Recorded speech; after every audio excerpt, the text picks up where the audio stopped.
Hello, welcome back to Amy Junction. Today we're going to be taking a closer look at the Dapol Class 14XX in O gauge. So I do hope you enjoy it, and we'll get straight into this and take you upstairs and show you some of its detail and features.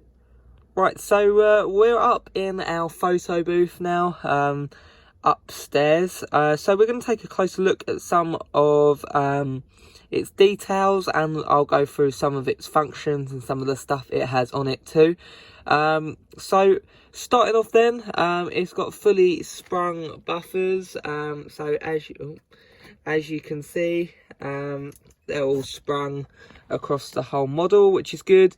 With O gauge, zooming in, we use proper 3-link style couplings, as you can see on the front and back, and that's the same with all rolling stock, which is really quite nice. You actually have to hook each carriage on as per real life, which does make a cool fun difference and really does add a kind of a lot of play value, if that's the right word. When you're running your trains, it's much more realistic, which is probably a better word to put it as well.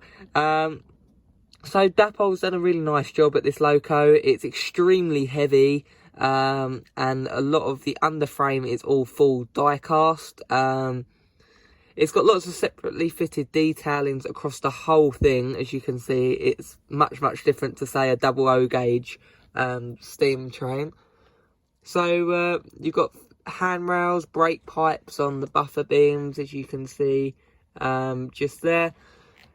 Whistles, which is a metal one, steps, and it literally is endless. It goes on and on, as well as within the cab it's got a full decked out driver's cab, all painted, which really does look stunning, with its very cool firebox lit effect, which takes in place for DC and DCC operation. Obviously with DC it comes on after you reach about 30 on your controller, and it will flicker away, which really does look nice when you're running it in dark. Right, one thing to point out with my model, at this current stage it is a little bit dusty and got some leaves on it. Obviously this isn't brand new out the box. I've run it for around a month on my garden railway, and there's a lot of you know who do garden railways, the trains do get hammered slightly a little bit. So ignore the dust and just focus on the model. That any little slight bits wrong with it isn't how it comes out the box. It's because I've been running mine for quite a while now, and finally got around to filming this video. Right, I've gave it a quick clean, so hopefully that should be a little bit better for you guys. So on the smoke box door, you've got the very nice etched running number on the actual door itself, as well as its depot plate, which is printed on. You've got nice separately fitted lamp irons and kind of a tool chest just to the right of the screen, which is very nice, as well as obviously all the brake pipes, and obviously with your buffer beam with the sprung buffers.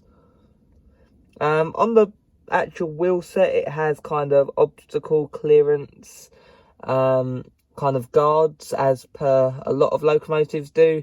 This has actually proved quite handy on your garden railway when stones on the track. It has done quite a good job of getting them off before derailing the loco, so it really does fit to purpose if you are running this on a garden railway.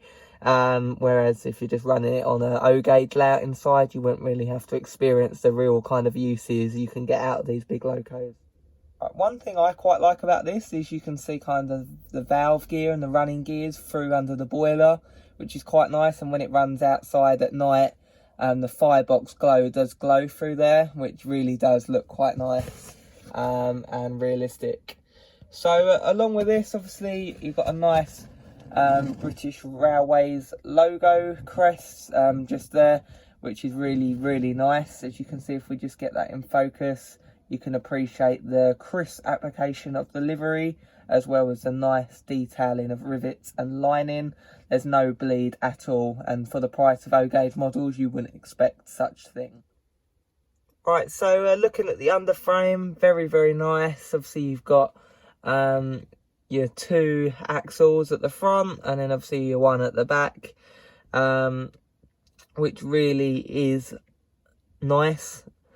Full metal wheels, all with pickups, so you get nice reliable running as you would expect from a model of such quality. Really smooth runner, nice and quiet, literally is silent running round, which is nice to see, even though sometimes on the garden railway you do want some noise to scare wildlife off the tracks, I have to say. Right, so with this model, I think it's got a very realistic coal load. This is factory fitted and I think does look very, very nice. And especially running around the garden, does its job and creates the effect well. So with this model, obviously on the back, very nice picked out coal bunker. I think that really does look quite attractive in terms of the model as well, with the separately fitted steps where crew can climb up and see how much coal they've got. Really is quite nice. As you can see, the riveting on this is stunning along the side of the body and along the roof. It really is nicely done. So another good thing about this model, it's got opening doors to the cab, so if you can get your fat fingers in there, or you probably can use a utensil of some form, you can open up, and I think it looks quite nice having them open whilst it's running, but it's quite a nice little thing and makes it much easier to fit crew in. Obviously, as you can see just through the window, super detailed cab. I'm not sure how clear that is. It's kind of hard to video, but it's better to see in real life. Really, really nice. Details all there, even on the old water gauge. It's got kind of the chevron effect around the back of it, so obviously the crew can see how much water they've got much easier. And obviously you've got all the pipes to the boilers, the regulator handle, and brakes, firebox door handle, as well as obviously it's modelled with the firebox door open. So if we open our cab door, you can probably just see it a little bit better. Basically with that, obviously it's to allow the firebox glow effect light it's got in the firebox to kind of show up the best, which I think is quite good. So with the cab then, it's extremely well detailed, got nice wood panelled floor, and then obviously all the controls up there. So another nice thing that's been picked out is the back observation windows of the steamer. Really nice, I think, with the grille effect on it at night, for experience of running it round my railway. The firebox glow effect, you can really clearly see it, and that just looks stunning through the grille effect. It just looks so real, and really is a lot of fun to run around your layout and experience all the effects as you would seeing such loco in real life. So you can pick one of these up for around £200 at the moment. They're on sale, so they're quite good value for an O-gauge loco, and these are a great thing to start off with. This was my first one. I've got a few more locos now, but this was my first one and has done me very well, and I'm still pleased running it, and it has coped quite well with falling off the track. As I said earlier, garden railway locos do get a little bit bashed here and there. Right, so what we'll do now, we'll grab our loco, take it down in the garden and set it up on the garden railway and show you its superb running, and then that'll be about it. So we'll head down on the garden railway now.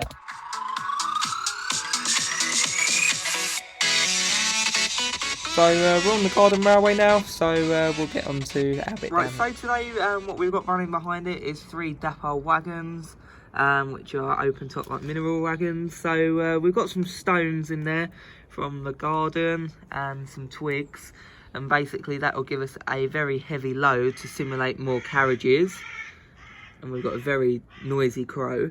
Right, so what we're going to do next, with our heavy train load, we're going to take it up the hill, doing a hill start, and I'll show you its pure power of this model. Right, here we go. Just ignore the crow murder going on, just focus on the train. So the only issue I've personally had with this model is with the couplings. I've had one on this loco break off. I've managed to get a replacement, but it's not ideal, as the couplings are like £20 for one of them, the 3-link chain hook couplings. So I've got the replacement now, but it's just a bit annoying. They are made of metal. It's just, I think after strain or load or how maybe you uncouple them, basically it came off. You can try and reattach them. It's like part of a little hook that the 3-link coupling hooks onto. It's like made in a part of 2 bits and then 1 bit that's actually attached to the buffer beam. So it's a little bit annoying, but it's fixable. I fixed it now and got a new one, but it's a thing to consider. They are quite fiddly. Obviously with O-gauge, it's realistic coupling methods, so the same as real life. So that's kind of one thing that you get. To finish up, we'll give some shots of it running, and that's where we'll leave it.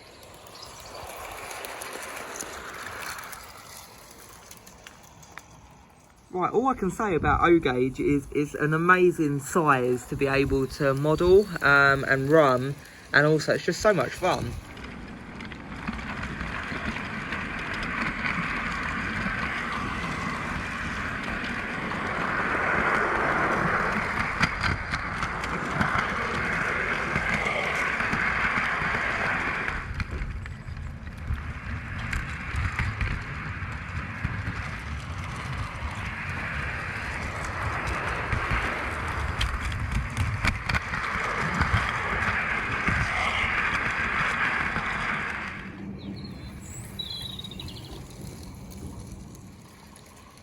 Thing you'll definitely notice through watching these clips, it's such a nice runner. It's got really smooth mechanism in, it's just stunning. So thank you for watching today's video. I do hope you enjoyed it. It's been a bit of a different one, obviously a different scale to what we usually do. We're here in O-gauge, so I do hope you enjoyed the video and liked what you see, and maybe it might influence some of you to even go O-gauge yourself. So as always, I will speak to you in my next video.